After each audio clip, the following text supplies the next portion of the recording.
Dear Papa Dudut, sa lahat po ng mga nakatutok ngayon, huwag kalimutan na mag-like, mag-share, at mag-subscribe.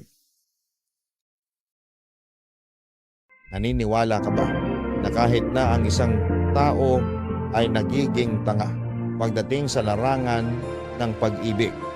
Minsan daw ay nagiging bulag pa nga ang isang tao, na kahit harap-harapan na siyang niloloko ay patuloy pa rin siyang nagmamahal. Hanggang saan nga ba ang hangganan ng isang tao pagdating sa panloloko? Hanggang kailan niya kayang maging bulag at bingi sa katotohanan? Dear Papa Dudut, hanggang ngayon kapag naaalala ko ang pangyayaring ibabahagi ko sa inyo ay nasasaktan pa rin ako. Kaya naman mahirap para sa akin habang ginagawa ang sulat na ito. Pero mas magandang marami ang makarinig nito para kahit papaano ay maging aral na rin. Lalo na sa mga kagaya ko na kapag nagmahal ay ibinibigay ang lahat-lahat. Itago nyo na lamang po ako sa pangalang Gina. 34 years old na ako sa ngayon at single pa rin. Galing kasi ako sa isang napakasakit at mapanlinlang na relasyon na nag-iwan sa akin ng matitinding trauma. Hindi ko na alam kung kaya ko pa bang magtiwala sa mga tao dahil sa nangyari sa akin. Maayos ang trabaho ko. Hindi ako galing sa mayaman na pamilya. Ang totoo niyan, isang kahig, isang tuka ang buhay namin noon. Pero tinasan ko ang pangarap ko at hindi ako tumigil hanggang sa naabot ko yon. Ang gusto ko lang naman ay makaahon ang pamilya ko sa kahirapan. Dahil ang tingin sa amin ng mga kamag-anak namin sa side ng nanay ko ay napakababa. Yon ang naging motivation ko sa buhay. Kaya talagang nagsumikap ako, Papa Dudut. 4 kaming magkakapatid at ako ang pangatlo. Nag-asawa na agad yung mga mas matatanda sa akin. Nang magkaroon na ako ng magandang trabaho ay pinag-aral ko lahat ng mga kapatid ko. Pinilit kong isang tabi muna ang kaligayahan, kagaya ng pag-ibig. Pero sabi nga, kapag kumatok na ang pag-ibig sa puso ng isang tao, mahirap na hindi papasukin. Nagkaroon din ako ng boyfriend, pero isa lang. Nag-break kami kasi hindi ko siya nabibigyan ng oras. Naiintindihan ko naman ang ex ko na yon kung bakit pinili niyang makipaghiwalay sa akin. Hindi ko kasi talaga kayang gawing priority ang pag-ibig noong time na yon. Dahil ang gusto ko ay makapagtapos ang lahat ng kapatid ko at makatulong kaming lahat sa mga magulang namin. Hindi naman sa pagiging mayabang, pero ako ang naging breadwinner ng pamilya namin noong panahon na yon, Papa Dudut. Wala naman akong pagsisisi kasi nagawa kong patapusin ng college ang lahat ng kapatid ko. Ngayon, may kanya-kanya na silang buhay at may trabaho na rin. Hindi na kami namamaliit na mga kamag-anak namin. Siguro nagulat pa sila sa nagawa kong yon. Kasi sobrang liit ng tingin nila sa pamilya namin. Sa edad na 31 ay nagkaroon na ako ng sarili kong bahay. Paminsan-minsan ay dumadalaw pa rin ako sa pamilya ko. Lalo na kapag nami-miss ko sila. Kinuha ko rin ang isang anak ng pinsan ko na si Mira para meron akong kasama sa bahay. At pinag-aral ko rin siya sa kolehiyo. After kong mapatapos ng pag-aaral ang mga kapatid ko, ay naisip ko na yun na ang oras para pagbigyan ko naman ang sarili ko. Yung sarili ko naman ang maging priority ko. Sinubukan ko makipag-date ulit pero palaging fail. Hindi ko makita yung lalaking sa tingin ko ay may katangian na makakasama ko sa panghabang buhay. Sa edad ko kasi na yon ay ayoko na ng panandaliang relasyon lamang. Kasi hindi na ako bata. Kung papasok man ako sa isang relasyon ay gusto ko yung mapapangasawa ko na. Nadagdagan pa ang pressure ko sa pag-aasawa. Kapag nakikita ko ng mga tita ko, palagi nila akong tinatanong kung may boyfriend na ba ako o kung kailan ako mag-aasawa. Baka raw kung kailan 40 years old na ako ay saka ako mag-aasawa. Kapag ganun daw edad ay baka mahirapan na akong magkaroon ng anak. Wala raw magmamana ng mga pinaghirapan ko. Gusto ko rin naman na magkaroon ng anak, Papa Dudut. Gusto ko rin magkaroon ng pamilya. Pero parang napakailap sa akin ng pagkakataon.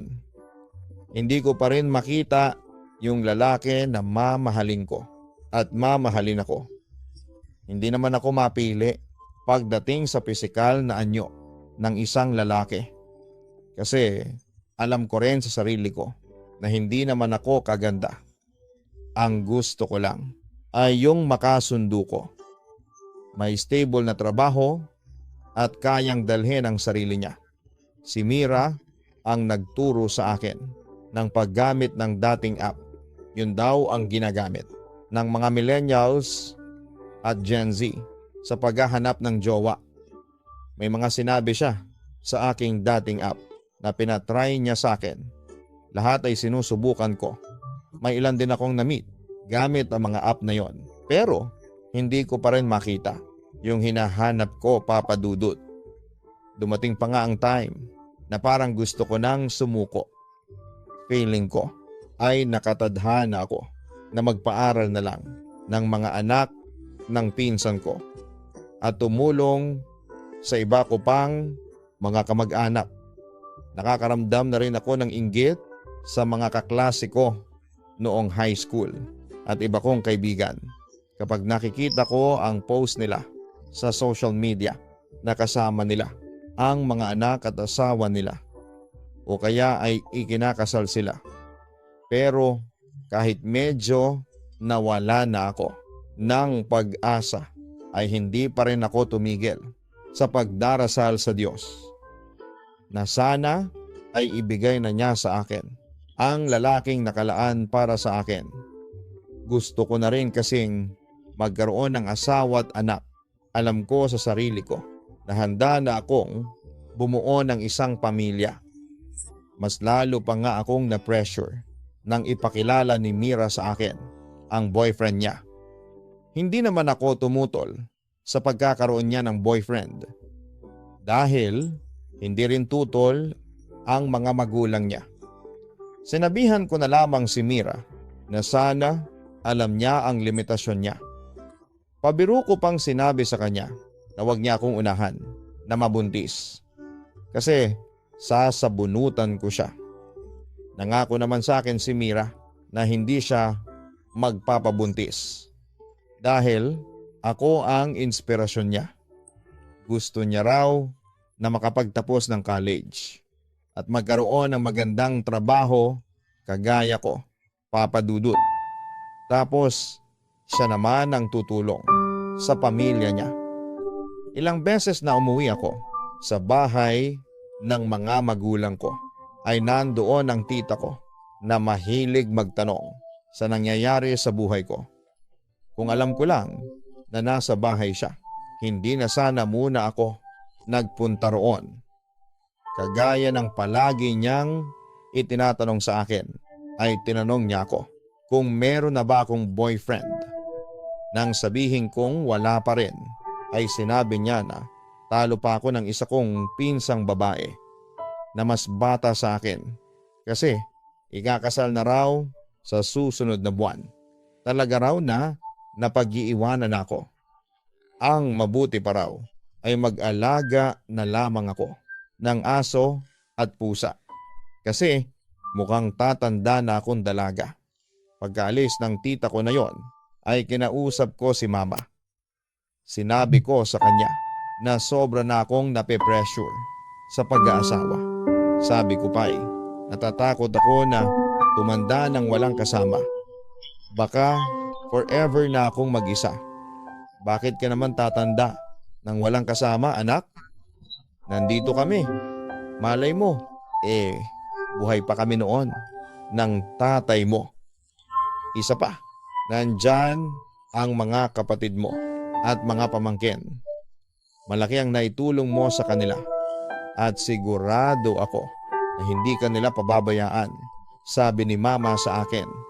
Pero ayoko naman pong tumandang dalaga tapos magpapalaki sa mga pamangkin ko. Gusto ko rin po magkaroon ng sarili kong anak. Hindi para alagaan ako, kundi para merong makinabang ng mga pinaghirapan ko, turan ko. Naiintindihan kita, Gina. Pero huwag mong i-pressure ang sarili mo. Kung kaloob ng Diyos na makapag-asawa ka pa, ay makakapag-asawa ka. Makikita mo at makikilala mo ang lalaking para sa'yo.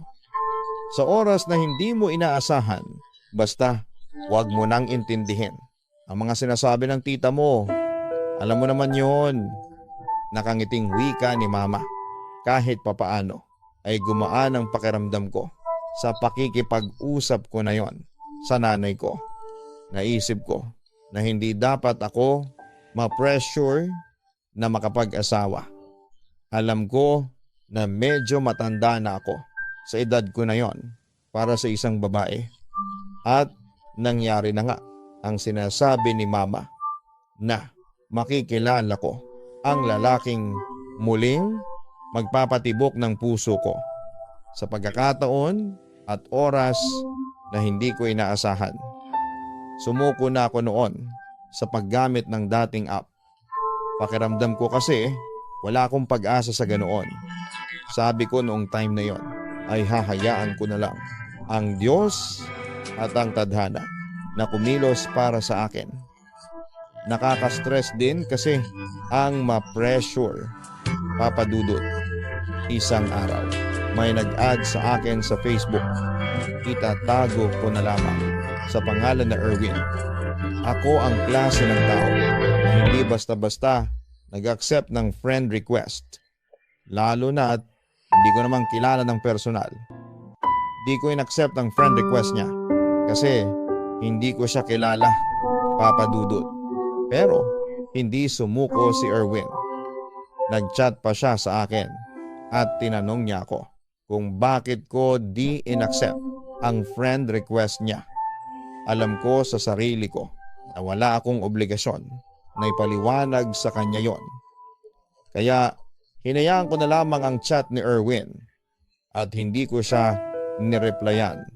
Dumating ang time na araw-araw nang nagchat-chat si Erwin sa akin. Kinukumusta niya ako. Tinatanong kung ano ang ginagawa ko at kung ano-ano pa. Wala talaga akong plano na replyan si Erwin.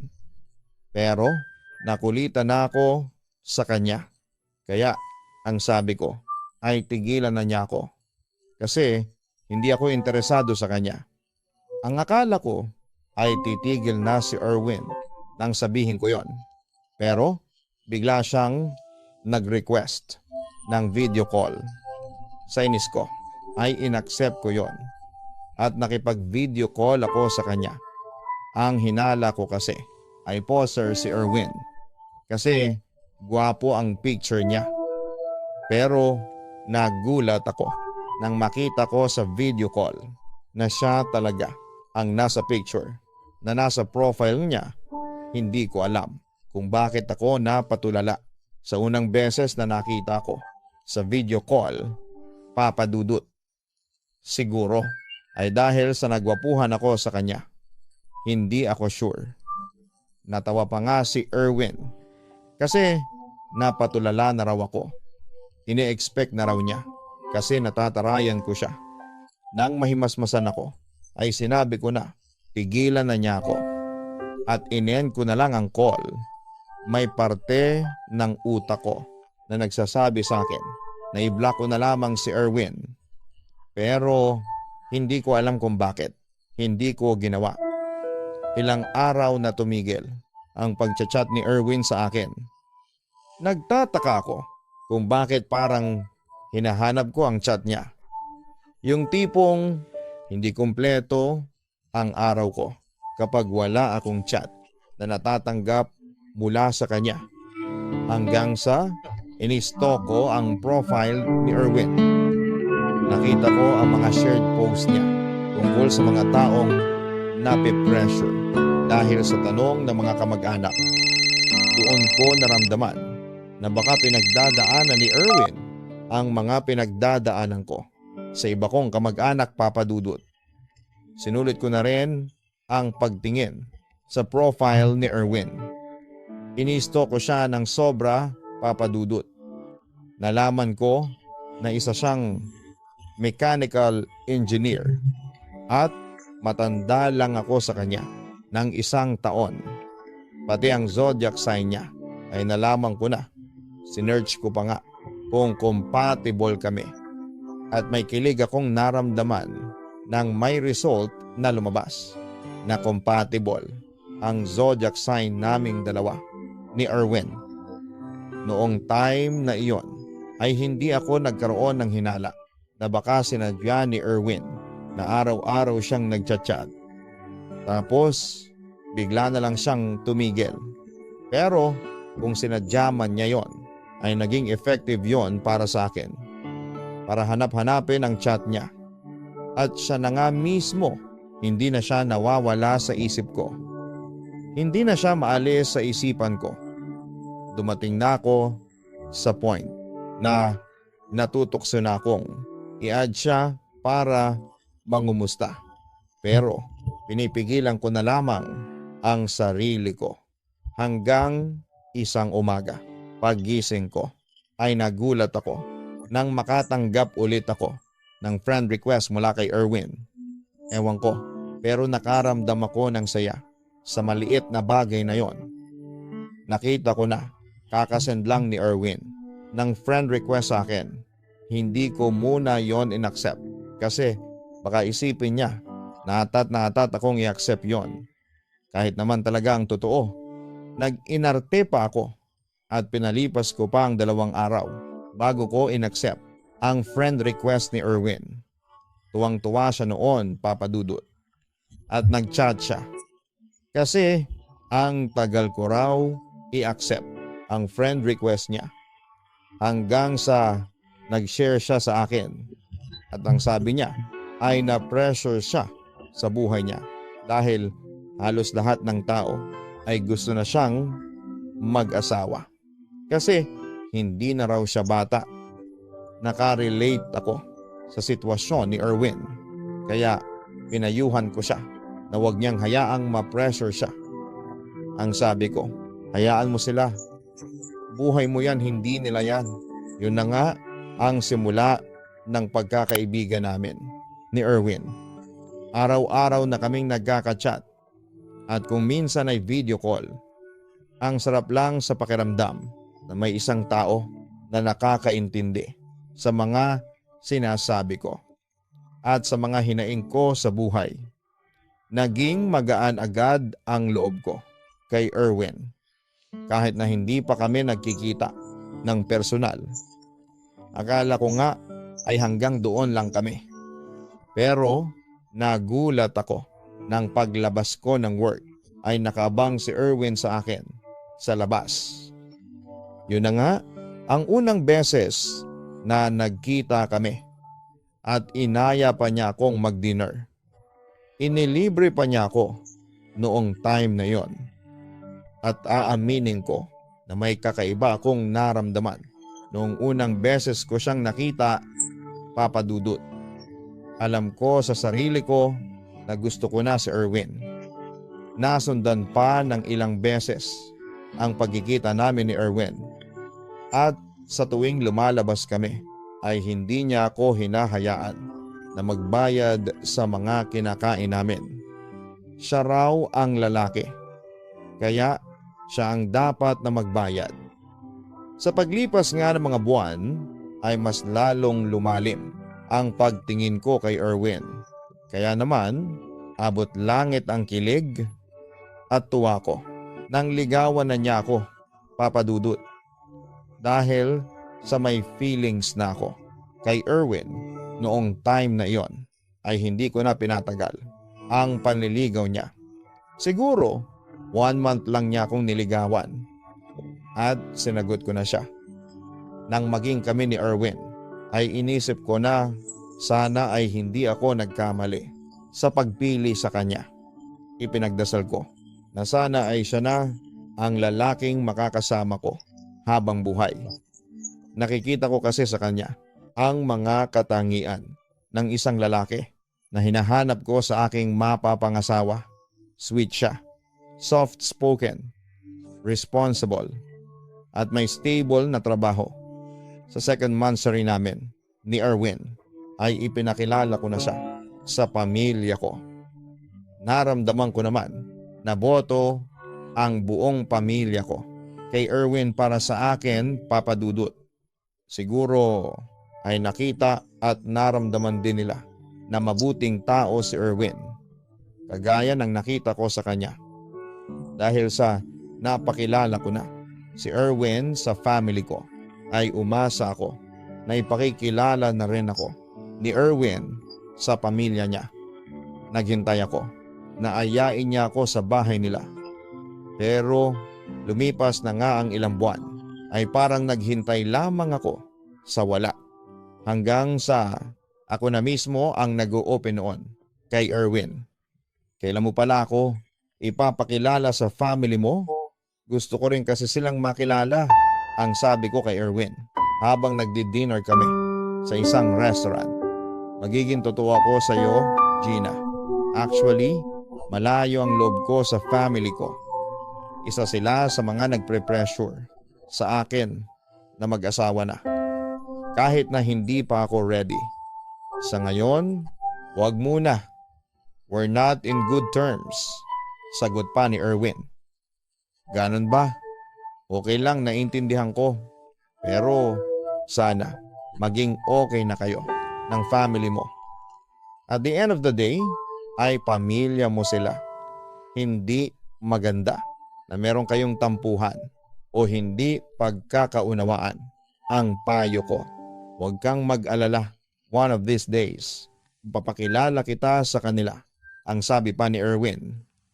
Nalungkot ako nang malaman ko na hindi okay si Erwin at ang pamilya niya, Papa Dudut. Hindi ko rin lang yon nalaman at hindi niya sinabi yon sa akin noong bago pa lamang kami.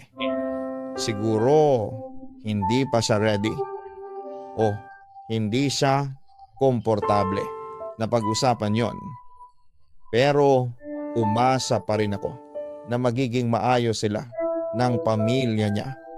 Kaya lang, imbes na maayos yon, ay parang mas lalong lumala ang hindi nila pagkakaunawaan. Napansin ko kasi na sa tuwing nagkikita kami ni Erwin ay parang ang laki ng problema niya. Palabiro siya pero hindi na siya nagpapatawa. Naramdaman ko na meron siyang pinagdadaanan at baka kailangan ko lang magtanong sa kanya para malaman ko yon. Naglakas loob akong magtanong kay Erwin kung meron ba siyang problema.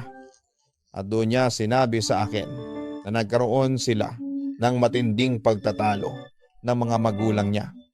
Ayon kay Erwin, malaking parte ng sinasahod niya ang napupunta sa pagtulong niya sa kanyang pamilya. Nalaman daw niya na pinangsusugalang pala ng nanay niya ang perang inaabot niya rito. Nagalit si Erwin nang malaman yon. Kasi hindi biro ang pagod niya sa pagtatrabaho para lang kumita ng pera. Tapos malalaman niya na sa ganoong bagay lang yon ginagamit ng nanay niya.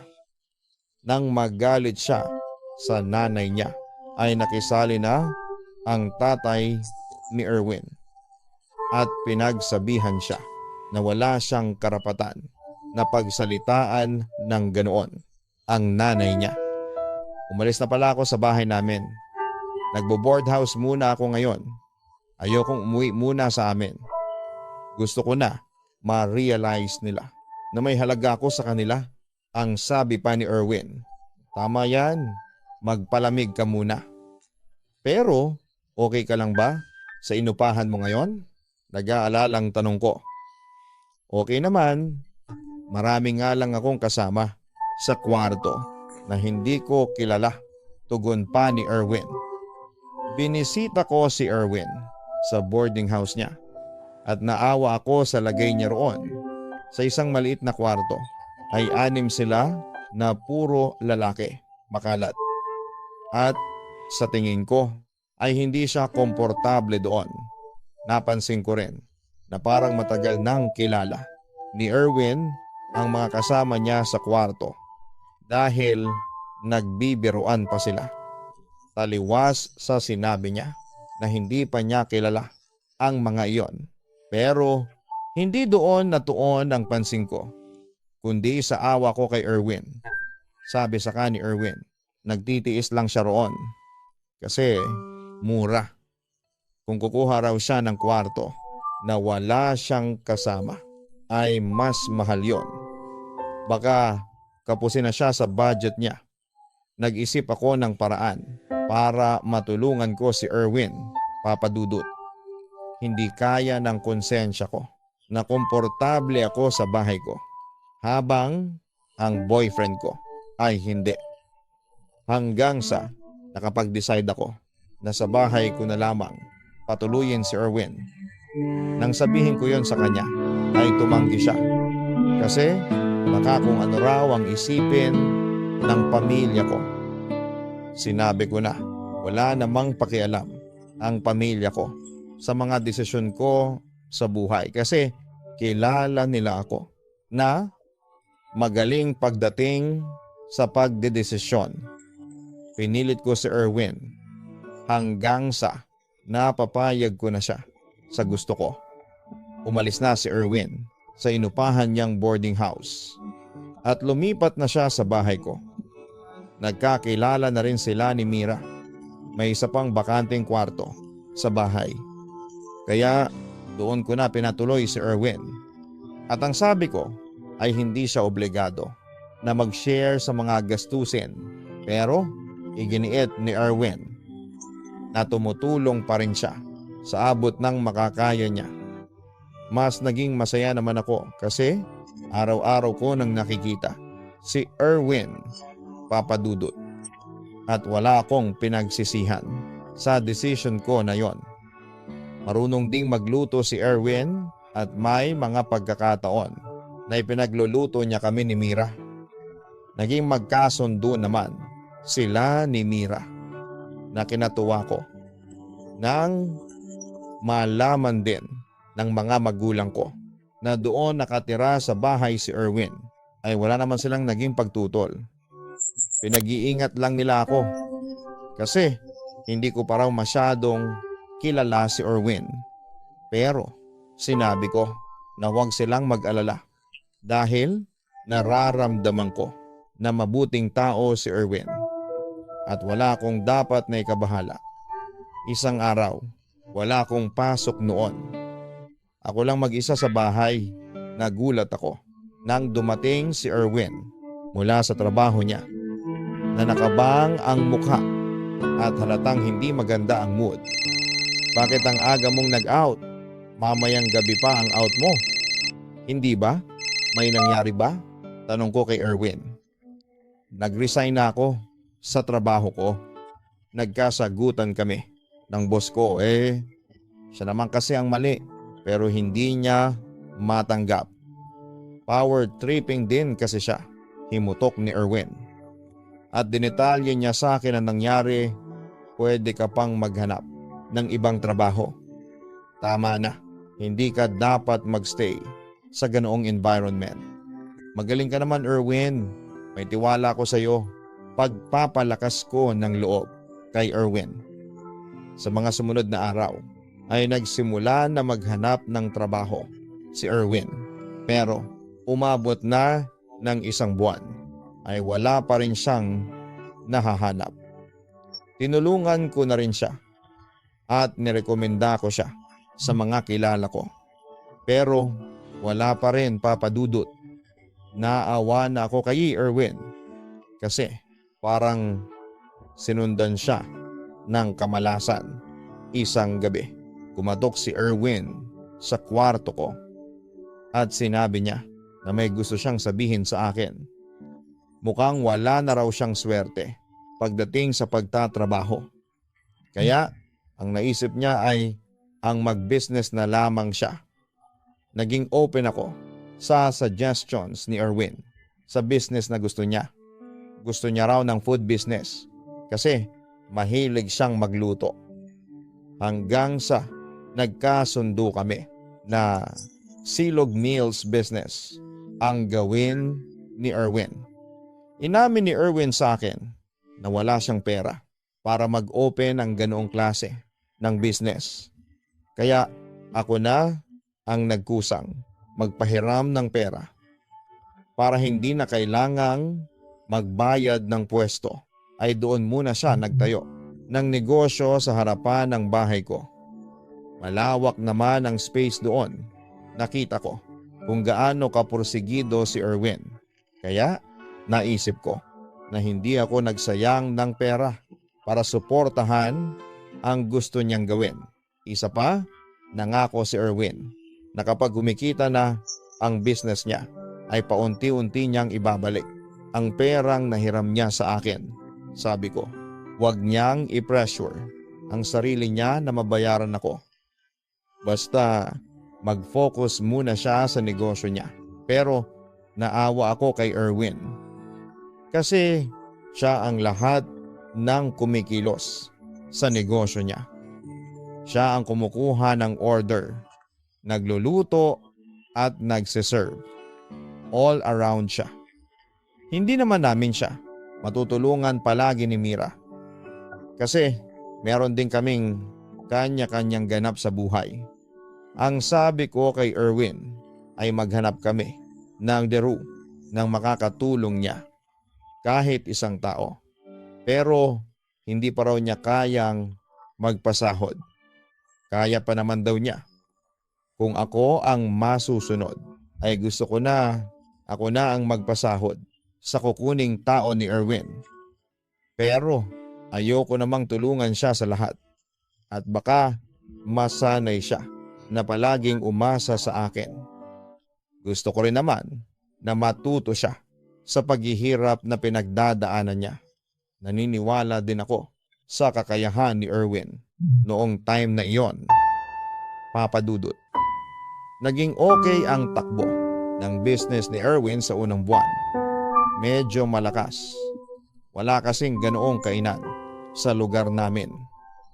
Kaya yun talagang puntahan ng mga tao. Erwin, pwede na ako maghanap ng taong makakatulong ko sa negosyo ko. Nahirapan na kasi ako eh. Ang sabi sa akin ni Erwin. Kaya mo na bang magpasahod? Tanong ko. Kakayanin. Ang hirap din kasi. Ako lahat.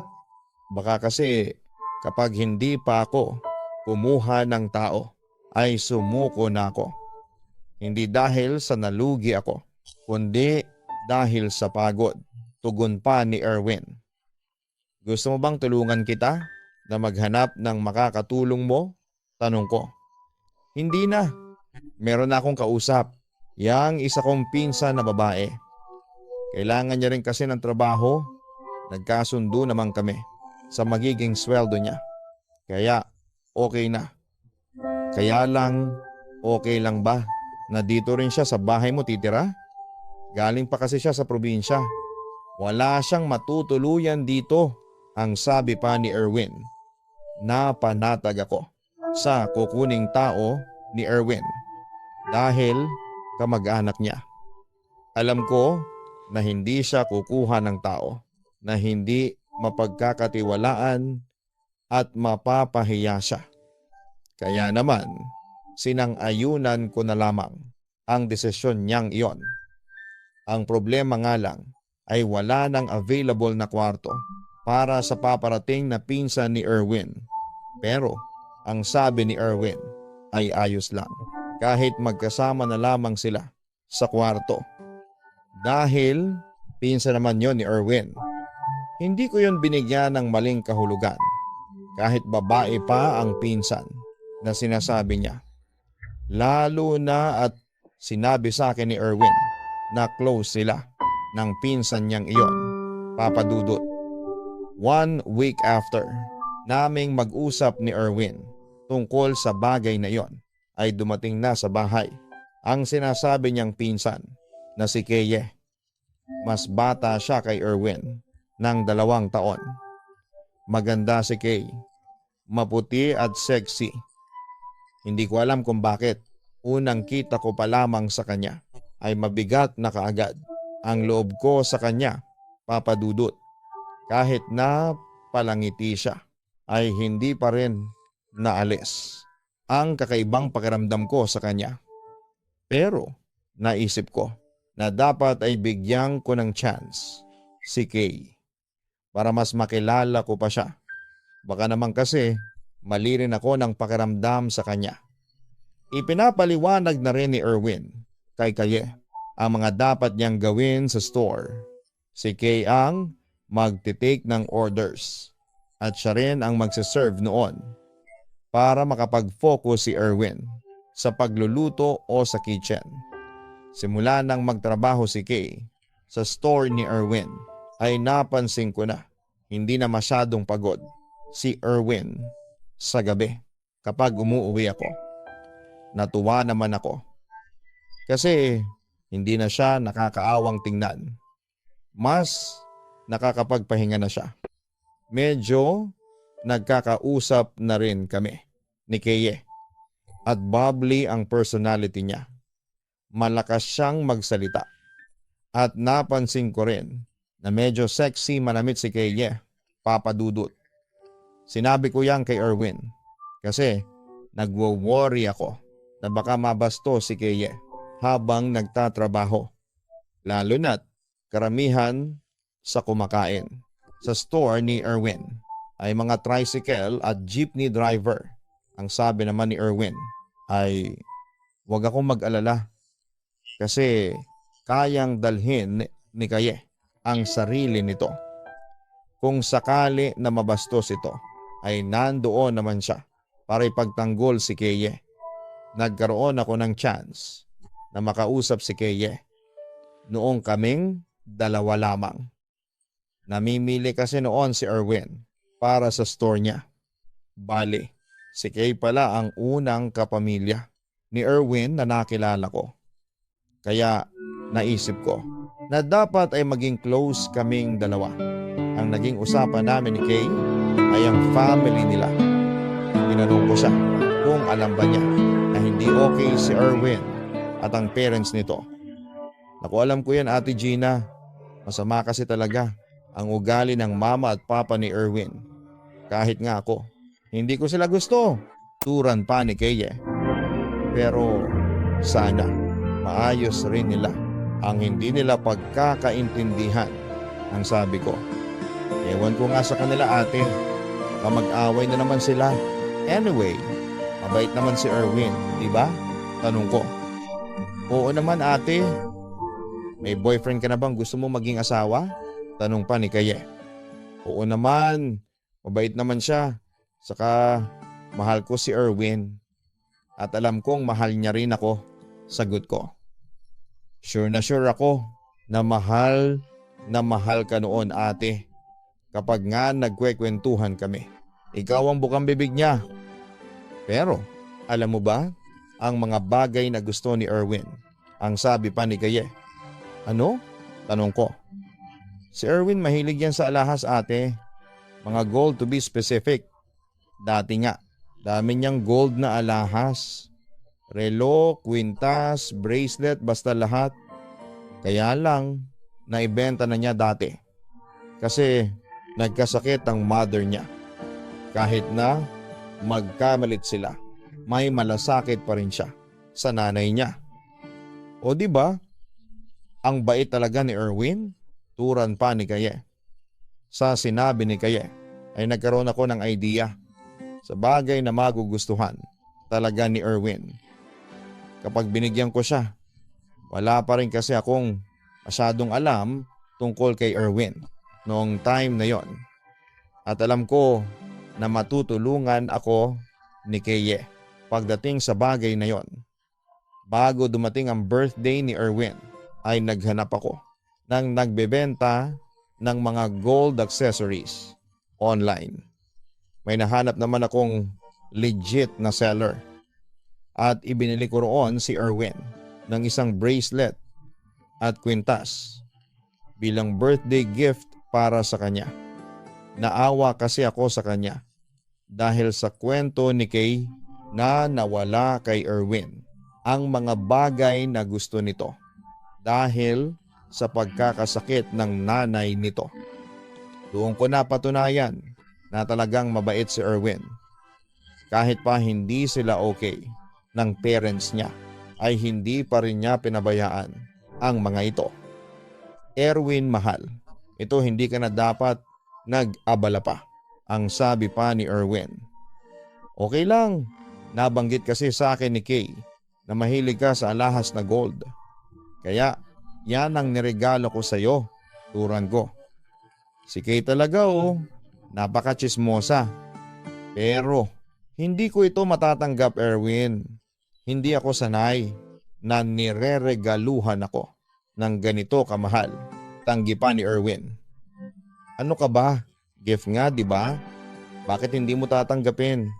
Saka birthday mo naman, deserve mo rin ang mga yan. Kasi masipag ka. Lalo na sa business mo, ang sabi ko. Wala nang nagawa pa si Erwin kundi tanggapin ang regalo ko sa kanya, Papa Dudut. Ang sabi niya, sana'y last na yon na magbigay ako sa kanya ng ganoong bagay. Baka raw isipin ko na kaya niya ako niligawan ay dahil sa may pera ako. Hindi ko naman yun naisip, Papa Dudut. Noong time na yon, naramdaman ko talaga na genuine ang pagmamahal ni Erwin para sa akin. At hindi dahil sa kung ano ang kaya kong ibigay sa kanya. Nang makita ko na palaging suot ni Erwin ang alahas na gift ko, ay natuwa ako. Ang sarap pala sa pakiramdam na na-appreciate ng taong mahal mo ang bagay na ibinigay mo sa kanya. Kaya sa tuwing mansari namin ni Erwin ay palaging alahas na gold ang regalo ko sa kanya. Matanggi pa rin naman si Erwin. Pero sa huli ay wala na siyang choice kundi tanggapin ang mga yon. Napansin ko rin na sira na ang cellphone ni Erwin at sinabi ko na dapat ay palitan na niya yon. Ang sabi naman ni Erwin, wala pa siyang pambili. Kaya pagtitiisan muna niya. Kaya ang naging anniversary gift ko kay Erwin ay cellphone. Napakasaya ko kasi nakita ko na masaya si Erwin sa niregalo ko sa kanya. Kahit nga wala na siyang ibigay sa akin ay okay na ako. Makita ko lang na masaya si Erwin ay gano'n na rin ako, Papa Dudut. Sa ilang buwan na kasama namin sa bahay, si Kaye ay nasaksihan ko ang closeness nila ni Erwin. Lagi silang magkausap at minsan ay naghaharutan pa. Hindi ko binigyan ng mali siya kasi alam ko naman na magpinsan silang dalawa. Mga gano'n naman talaga ang magpipinsan. Isang beses na nagpunta si Mama sa bahay ko ay nakita niya ang paghaharutan ni Kay at Erwin. Nang makaalis si Mama ay nagchat siya sa akin at inamin niya na hindi siya komportable sa pagiging close ni Kay at Erwin. Tinanong pa niya kung magpinsan ba raw ang dalawa. Kasi parang hindi naman kung titingnan.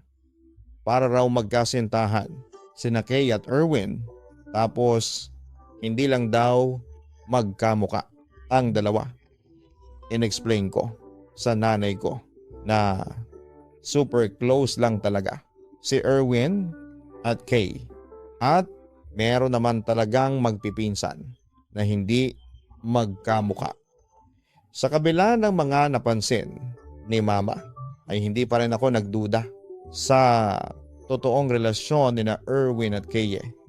Patuloy kong ginagaslight ang sarili ko na walang mali at hindi ko dapat bigyan ng kakaibang kahulugan ang pagiging close ni Erwin sa pinsan niya, Papa Dudut. Kinailangan ko rin na mawala sa bahay ng 3 araw dahil nagyaya ang mga kaibigan ko na magpunta kami sa Palawan. Gusto ko sanang isama si Erwin, pero ang sabi ng mga kaibigan ko ay hindi pwedeng magsama ng boyfriend o ng asawa. Makalipas nga ang 3 araw na bakasyon ay bumalik na ako sa bahay. At normal naman ang lahat ng gumabi na at nasa kwarto na ako ay kumatok si Mira at pinapasok ko siya. Meron daw siyang sasabihin sa akin. Ate, wag ka sanang mabibigla. Pero nakita ko sina Kuya Erwin at Keye na naghahalikan sa may kusina. As in lips to lips. Sumbong ni Mira sa akin. Ano? Bakit naman sila maghahalikan ng lips to lips? Magpinsan sila. Maya ka naman. Nagkamali ka na ng pagkakakita mo, ang sabi ko. Hindi ate, sure ako na nakita ko. Buti nga't hindi nila ako nakita, ang sabi pa ni Mira. Hindi pa rin ako naniwala sa sinabi ni Mira, Papa Dudut. Mas naniwala ako sa sinabi ng utak ko na nagkamali lang si Mira ng tingin at baka napagkamalan lamang niya na naghahalikan sina Erwin at Kay.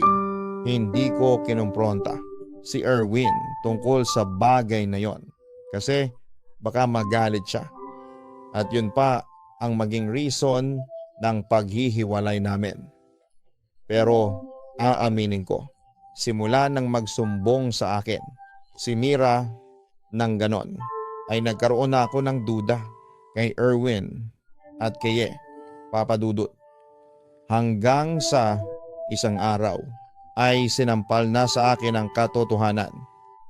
May pasok ako noon sa trabaho. Masama na ang pakiramdam ko. Pero pinilit ko pa rin na pumasok. Kaya lang nang nasa trabaho na ako ay hindi ko na kinaya. Kaya nag-undertime na ako at umuwi sa bahay. Pagdating ko sa bahay, nagtaka ako kasi nakasarado ang store ni Erwin. Pagpasok ko sa bahay ay sobrang tahimik. Alam ko na may tao roon kasi hindi nakalock ang main door. Papasok na sana ako ng kwarto ko nang may narinig akong mga ungol sa kwarto ni na Erwin at Keye. Pakiramdam ko ay nasa isang teleserye ako noong sandaling yon, Papa Dudut. Nanginginig akong nagpunta sa kwarto ni na Erwin at nang buksan ko ang pinto ay huling-huli ko sina Erwin at Keye na nagtatalik. Walang mga saplot. Nagulat silang dalawa at napaiyak na ako at tinanong ko kung bakit nila yon ginagawa. Kasi magpinsan sila, hindi na natiis ni Keye. Pagod na raw siyang magpanggap kaya umamin na siya sa akin na hindi talaga sila magpinsan ni Erwin. Siya raw ang totoong girlfriend ni Erwin at matagal na sila. Sinadya raw talaga ni Erwin na lukuhin ako para perahan kasi alam nilang dalawa na meron akong pera. Sa galit ko sa kanila ay pinalayas ko sila ng bahay ko noong araw na yon. Hindi ako makapaniwala na kahit matalino ako noong nag-aaral ay magagawa ko pa ring magpaloko. Doon ko na-realize na nagsasabi ng totoo si Mira. At tama ang hinala ni Mama tungkol kina Erwin at Keye. Hindi rin ako makapaniwala na may tao pa na talaga na kayang manloko ng kapwa para sa pera ng ganoong level. Papa Dudut. Sinubukan pa akong i-chat ni Erwin para magpaliwanag. Pero hindi ko na pinaniwalaan ang lahat ng sinabi niya. Paano ko pa siya paniniwalaan? Sa simula pa lang pala ay niloloko na niya ako. Binablock ko na lang si Erwin sa lahat ng social media at pati sa personal number ko para hindi niya ako magambala. Hindi ko na rin binawi ang mga ibinigay ko sa kanya at hindi ko na rin siya siningil sa mga utang niya. Mas pinili ko kasi na putulin na lamang ang ugnayan ko sa kanya ng panghabang buhay. Masakit para sa akin ang nangyari, Papa Dudut, kasi minahal ko talaga si Erwin. Umasa ako na siya na ang makakasama ko habang buhay. Pero nagkamali pala ako. Totoo nga na nakakabulag ang sobrang pagmamahal. Kahit sinasampal ka na ng katotohanan ay magbubulag-bulagan at magiging tanga ka. Kaya ngayon ay natatakot na akong pumasok sa isang relasyon. Para bang mas gusto ko na lamang maging single habang buhay dahil sa naranasan ko kay Erwin. Pero kahit papaano ay nagpapasalamat pa rin ako sa Diyos. Kasi alam ko na siya ang gumawa ng way para mahuli ko sina Erwin at Keye. Kasi kung hindi ko sila nahuli, malamang hanggang ngayon ay pinapaikot pa rin nila ako sa palad nila. At kung may panibagong pag-ibig na darating sa akin, magiging matalino na ako. Sisiguraduhin ko na hindi na mauulit ang masakit at traumatic na pangyayari na yon. Lubos na nagmamahal, Gina.